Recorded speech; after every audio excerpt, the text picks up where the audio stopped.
Alors, on est dans les années 50.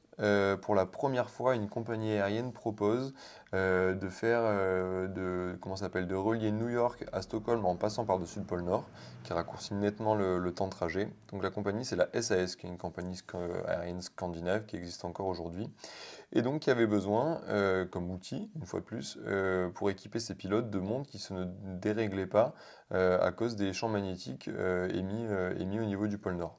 Et donc en fait, ils ont demandé à plusieurs marques, et c'est Universal Genève qui a réussi à faire ce modèle-là, d'inventer un système pour qui soit moins sensible aux variations magnétiques. En l'occurrence, ils ont inventé ce qu'on a appelé par la suite le micro-rotor. Donc en fait, plutôt que d'avoir une masse complète de la taille du mouvement qui faisait des tours dans le mouvement et qui rechargeait la montre, eh ben, c'est une toute petite pièce qui vient se recharger sur le côté. Qui dit petite dit moins lourde, une masse plus légère, donc moins sensible aux variations magnétiques, et donc plus précise par-dessus le pôle Nord. Et donc pour ce faire, ils avaient fait appel donc à un designer pour designer cette montre-là, donc Universal Genève Paul Router. Elle a été donc designée par un certain monsieur qui va devenir très célèbre par la suite dans le design horloger, et qui n'est autre que monsieur Gérald Genta. Donc Gérald Genta, designer notamment de la Patek Philippe Nautilus et de l'Audemars Piguet Royal Oak. Rien que ça. Exact. Donc c'est son premier design horloger.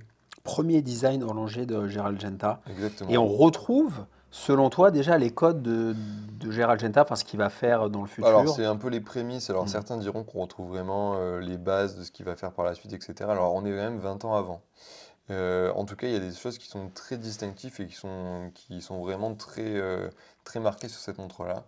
Donc, en tout premier, on va reconnaître du coup les petites anses qui sont donc twistées, donc légèrement pincées comme ça. On va retrouver du coup la fameuse lunette qui est intérieure.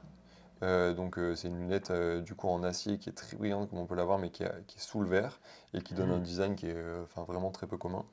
Et ce fameux cadran qui est orné d'une croix, d'une grande croix au milieu. Donc toutes les pôles routeurs, enfin principales, enfin en tout cas une grosse partie des pôles routeurs sont comme ça. Et c'est les plus recherchés le sont en tout cas micro-rotor, petite anse twistée, lunette interne et la croix centrale. Paf. Fais On est voir. sur un diamètre de 34,5 mm. Comme une petite montre comme moi j'aime bien. 34,5 mm, les amis.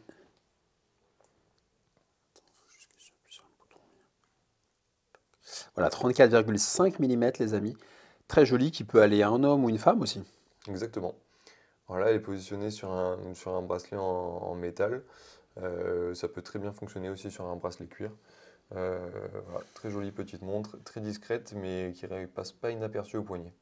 Moi, pour la porter assez régulièrement, c'est une montre qu'on remarque beaucoup. C'est-à-dire que beaucoup de fois, on me fait la réflexion en disant cette montre-là est particulièrement jolie que tu portes. Donc c'est vraiment une montre qui est à la fois discrète, mais qui est vraiment, vraiment pas anodine. En termes de prix, la fourchette à peu près, En aujourd'hui, termes de prix, chez toi? donc comme le dit le titre, aux alentours des 2000 euros. On est aux alentours des 2200 euros D'accord. pour une montre dans cet état-là. Voilà, ce serait la fourchette de prix. Si vous voulez faire original, avec une belle montre qui a une belle histoire par un des plus grands designers horlogers, donc ses prémices, c'est vraiment intéressant, on achète une part de l'histoire de l'horlogerie.